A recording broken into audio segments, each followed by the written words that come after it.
वज़ीर दाखिला मोहम्मद महमूद अली ने दावा किया है कि केसीआर की हुकूमत में किसी भी मस्जिद की शहादत नहीं हुई।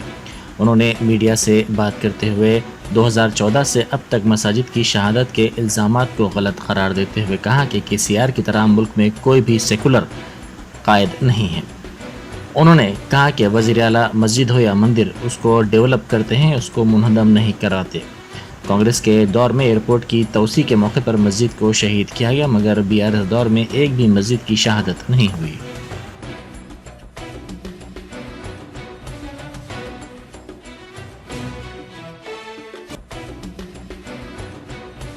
इसके बाद कहते हैं, और इस एखाना मस्जिद के जो मुतवल्ली साहब है ना, उनके ऊपर भी एफआईआर किया गया है।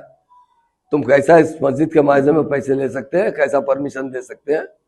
डेफिनेटली सीएम साहब ने बहुत गुस्सा किया उस वक्त कमिश्नर साहब को, और बहुत अच्छी तरीके से हम उसको हल करना चाह रहे थे, मगर जरूर हल कर देंगे।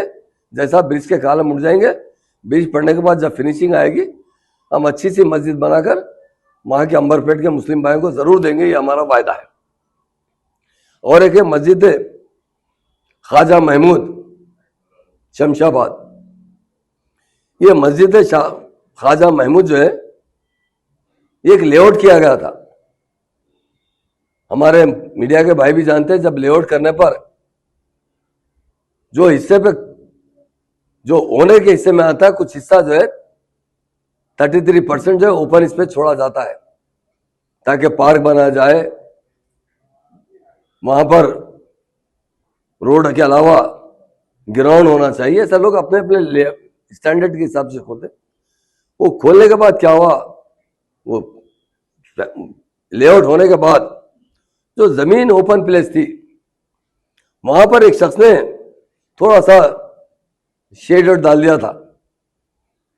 डालने के बाद अब जब रेवेन्यू वाले तोड़ने की कोशिश कर रहे थे, फौरन उसमें तो नमाज शुरू कर दिया था।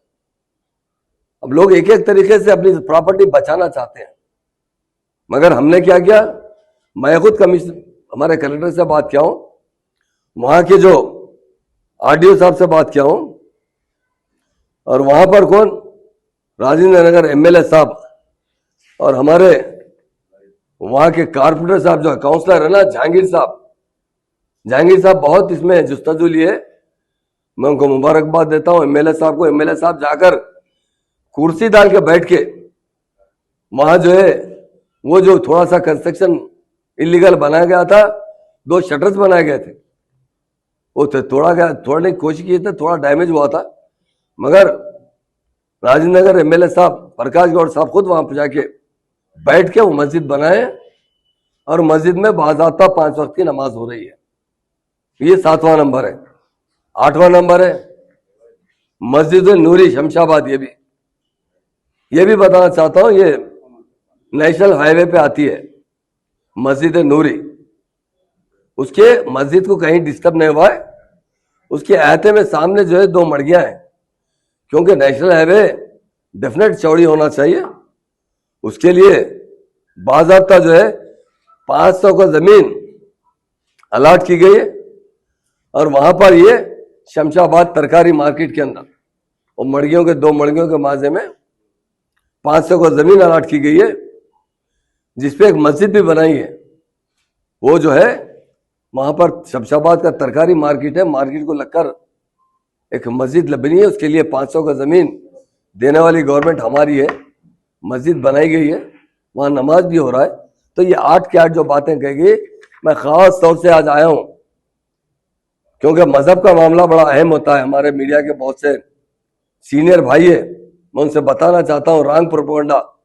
देखिए साहब, हमारे बुजुर्गों ने, हम किताबों में पढ़ा है, एक झूठ को 100 बार बोलो ना, वो लोगों को आता है, हाँ भाई बोलो ना बार बार। ये पूरा का पूरा 100% डेलीगेशन है हमारे। ये खतई हम किसी मस्जिद को हम क्यों हाथ लगाए? हमने, कोई हुकूमत भी हाथ नहीं लगाती है। हुकूमत के दौर में टूटते तो हुकूमत ही जिम्मेदार होती है, ऐसी बात नहीं है। तो उसके लिए कुछ लोग गैर, मगर हम जहां जहां जर्रा भी डैमेज हुआ ना, उस मस्जिद को अच्छी से अच्छी तरीके से बना के नमाज पढ़ने के काबिल बनाने वाला कोई लीडर है, वो केसीआर साहब है। एक 2-3 बात आप बोल दूंगा, और एक भी बात बता दूंगा मैं आपको। अजमेर उबाद का, अजमेर उबाद के लिए हम तैयार कर लिए थे। अजमेर उबाद के लिए जमीन लेके हम 2,50,00,000 के अंदर जो है 4,700 जमीन खरीदे। मैं खुद गया था। और सीएम साहब आज से 2 महीने पहले, प्लीज 2 महीने पहले सीएम साहब मुझे कहे महमूद भाई आप जाके आइए। जब दिल्ली में हमारे कविता मैडम पे केसेस डाल के सताया जा रहा था, मैं दिल्ली से जाकर अजमेर शरीफ में दुआ करने गया था। अल्लाह ताला कविता मैडम को जो गलत तरीके से फंसाने की कोशिश कर रहे हैं, उन्हें आपकी मदद की जरूरत है। आप उन्हें परेशानी से निकालिए। सीधा मैं वहां से कलेक्टर से मिला, कमिश्नर से मिला, जॉइंट मीटिंग लिया। तो कलेक्टर साहब ने रिक्वेस्ट की साहब जरा सीमो ऑफिस से प्रेशर है साहब। फिर आपकी कांग्रेस की हुकूमत है, क्यों हमें उबाद बनाना चाहते हैं? वहां पर हमारा परमिशन रोकने की क्या वजह है? परमिशन के पेपर तैयार है, जमीन के पैसे दे चुके हैं, जमीन तेलंगाना गवर्नमेंट के नाम पे रजिस्ट्रेशन हो चुकी है, सेटबैक छोड़ा गया है, कानून के हिसाब से परमिशन को दाखिल किया गया है। परमिशन रोकने वाली पार्टी यही कांग्रेस है। आपसे 2-3 बात और बोल देता हूं, इनके जवाबों के बात बता देता हूं। जहांगीर बिरादर का देखिए भाई, मैं आपसे पूछता हूं, इससे पहले हमारी कांग्रेस हुकूमत ने 50 साल हुकूमत की, कभी जहांगीरपुरा दरगाह को डेवलप करने की बात की? केसीआर साहब खुद ने दौरा किया और उन्होंने कहा मैं 50 करोड़ रुपए दूंगा। मैं कुछ दिन पहले मैं और मसीह भाई जो है गए थे, शादनगर गए थे। हमने कहा 50 करोड़ नहीं, हम 100 करोड़ से दरगाह बनाएंगे, बहुत शानदार दरगाह बनाएंगे, डेफिनेट बनाएंगे। देरी की वजह बताता हूं, वहां पर छोटे मोटे लोग उसका नक्शा जो है पूरा बदल दिए। पहले जो नक्शा था ना, बाजू बहुत से लोग जो है पार्किंग की जगह छोटे छोटे होटल, छोटे छोटे डब्बे बना लिए थे। वो लोगों का रोजगार का मसला था। हमारे एमएलए साहब भी कहते थे कि भाई ये लोग मेरे वोटर है, बेचारे रोजगार नहीं तो किस तरह जिएंगे। हम पूरा प्लान पीछे की तरफ ले लिए, तालाब की तरफ। बहुत अच्छा प्लान बनाए इंशाल्लाह हम हुकूमत बनने के साथ ही। और मैं खुद पर्ची से पहले इलेक्शन कोर्ट से पहले जाकर फाउंडेशन भी डाला था। लोगों ने गलत अफवाह उड़ाई कि 2-2 बार फाउंडेशन डाला गया। अरे 2 बार नहीं डाला गया भाई, एक बार ही केसीआर साहब गए तो वो एक प्लेट लगाई थी, केसीआर साहब इसको पैसे देंगे बोल के। प्लान नहीं दाखिल किया गया था, काम नहीं शुरू कर रहे थे। मैं प्लान देखने के बाद मैं और मसीह भाई जाकर अच्छा कमेटी चेयरमैन, वक्फ बोर्ड चेयरमैन जाकर बाज़ाब्ता फाउंडेशन डाले और बहुत जल्द उसका काम शुरू कर देंगे। मैं खास तौर से ये महबूब आलम का जवाब नहीं दे रहा हूँ, जो हमको कंफ्यूज कर रहे हैं लोगों को, मुसलमानों को, उनको ये जवाब दे रहा हूँ। ये गलत अफवाह है। हम डेफिनेट हम अच्छे से अच्छी तरीके से जहांगीर बिरा दरगाह बनाएंगे। और एक बात, इस्लामिक सेंटर की बात की, डेफिनेट आप बताइए, इस्लामिक सेंटर के लिए जगह दी गई? नहीं दी गई। हिंदुस्तान में एक ही लीडर है केसीआर साहब। इस्लामिक सेंटर हिंदुस्तान में तो दिल्ली में एक है, 1 एकड़ जमीन पर बनाया गया, 1 एकड़ 1 गुंठे पर जमीन। वो मुसलमानों ने चंदा पैसे आपस में जमा करके वो खरीद कर इस्लामिक सेंटर बनाया गया। हमारे सीएम ने क्या किया? कहां दिया? जहां कर जमीन की कीमत 100 करोड़ के करीब है, वहां बनाने के लिए सीएम साहब ने 10 एकड़ जमीन कोकापेट के अंदर सैंक्शन किया। ये लेटर माइनॉरिटी डिपार्टमेंट को आ चुका है। और वहां पर एक छोटा सा लिटिगेशन 1 एकड़ में है, वो इंशाल्लाह हो जाएगा खत्म करने के बाद। आप बताइए 10 एकड़ की कीमत कितनी, आप बताइए। आज 1000 करोड़ की जमीन दी गई है और सीएम साहब ने 40 करोड़ रुपए बनाने के लिए दे रहे हैं।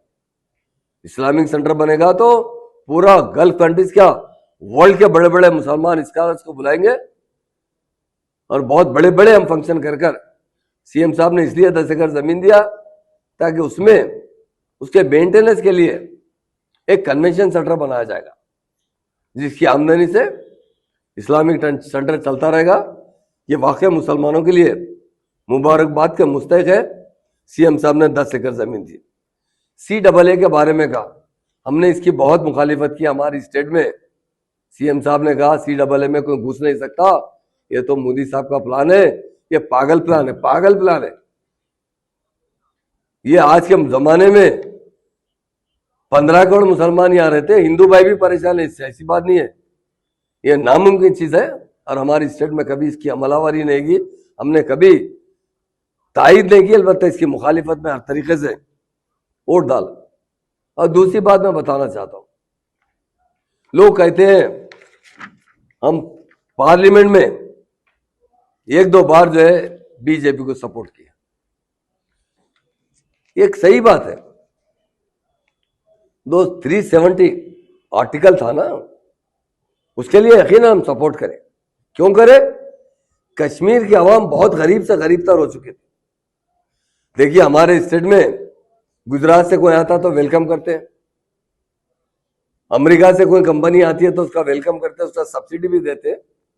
हमारा मकसद था कि वहां पर कई कंपनीज आ जाएंगे, बिजनेस करेंगे तो कश्मीरियों को रोजगार मिलेगा,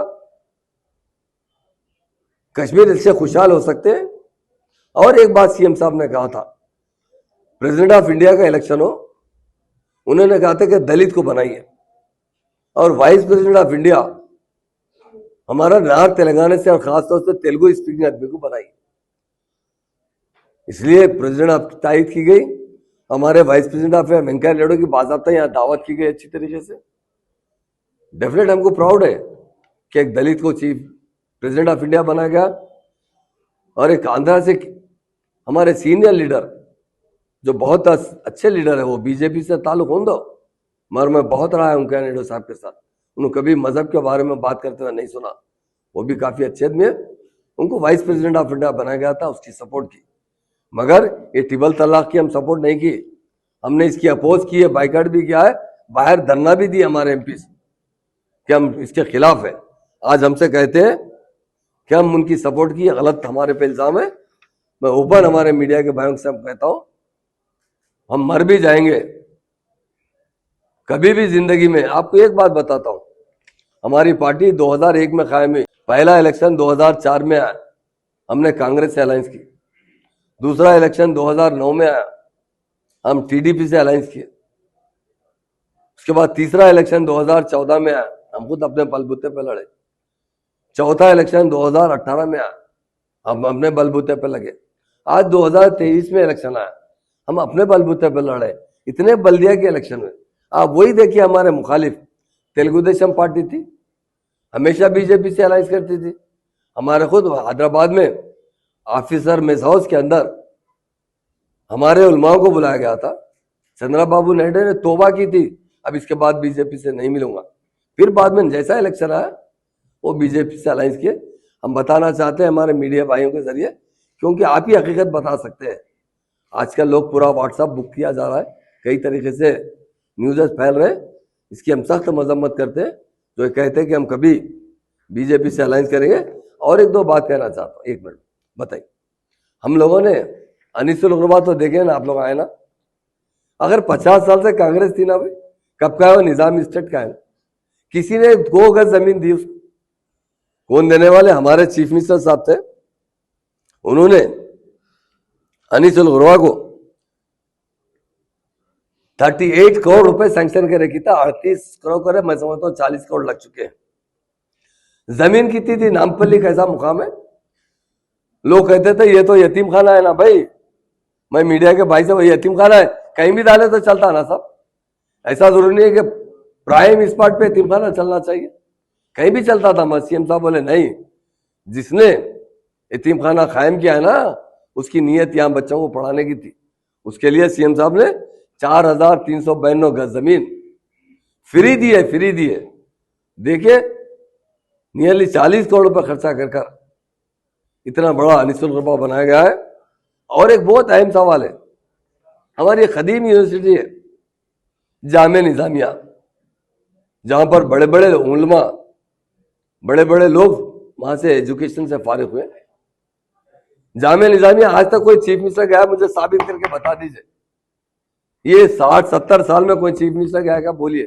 केसीआर साहब खुद गए, जब जामिया निजामिया देखे तो उन्होंने कहा कि यहाँ ऑडिटोरियम नहीं है। मुफ्ती खलील साहब से कहा नहीं है साहब हमारे पास। फिर किस तरह बच्चों को एक साथ बिठाकर आप प्रोग्राम कर सकते हैं? नहीं है साहब। थोड़े बहुत पैसे आ जाएंगे तो बना लेंगे। सीएम साहब ने कहा नहीं, ये तेलंगाना हुकूमत आपकी दुआओं की वजह से आई है, मैं बना कर दूंगा। 14 करोड़ से ज्यादा खर्चा करके ये इस्लामिक सेंटर बना, ये जामिया निजामिया में ऑडिटोरियम बनाने वाले 14 करोड़ 40 लाख रुपए खर्चा कर ऑडिटोरियम बनाने वाले कोई है तो चीफ मिनिस्टर केसीआर साहब है। इसलिए मैं भाइयों से कहता हूं, देखिए साहब, दो चीजें हैं, आप गुलाबी खंडवा है मेरे पास है, आप कांग्रेस का खंडवा डाल लीजिए, डेफिनेट आप हर चीज बोलिए। महबूब आलम साहब के ताल्लुक से एक बात बोल दूंगा, बड़े आदमी है, बुजुर्ग आदमी, उसी दिन बोला था मैं, तामीर ब्रिज में कैसा बना देंगे साहब, ब्रिज बनने दीजिए, पहले ब्रिज बनते होगा तामीर किस तरह हो सकती है आप जानते हैं। इतना बड़ा ब्रिज बन रहा है और ट्रैफिक के लिए जरूरी है ब्रिज का, मैं बताया ना, ब्रिज ब्रिज जब 75% हो जाएगा, नहीं पूछो ब्रिज जब 75% हो जाएगा, नीचे शानदार मस्जिद बनाकर देंगे। और मैं आज ने पहले भी बोला हूं भाई, आज ने बोला, जब वो हुआ जो भी मुआवजा लेके जिस आदमी ने वहां पैसे लिया उस पर FIR भी वक्फ बोर्ड से हुआ, और वो तो छोड़ दीजिए, हम अपने पैसों से बना के देंगे। सही है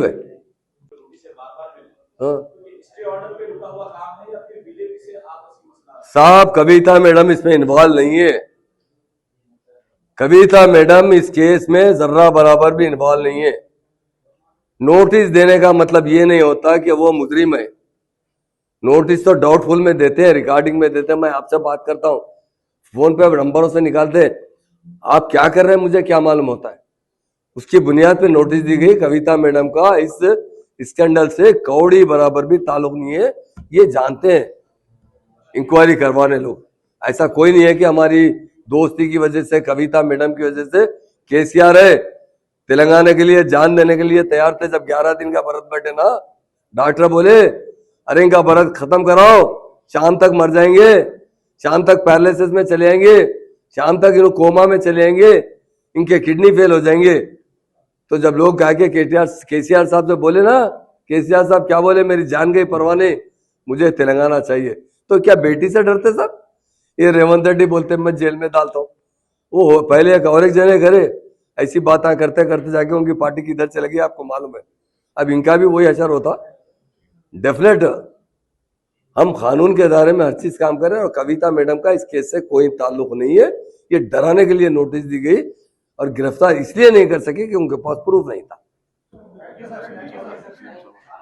कुछ है? Okay thank you.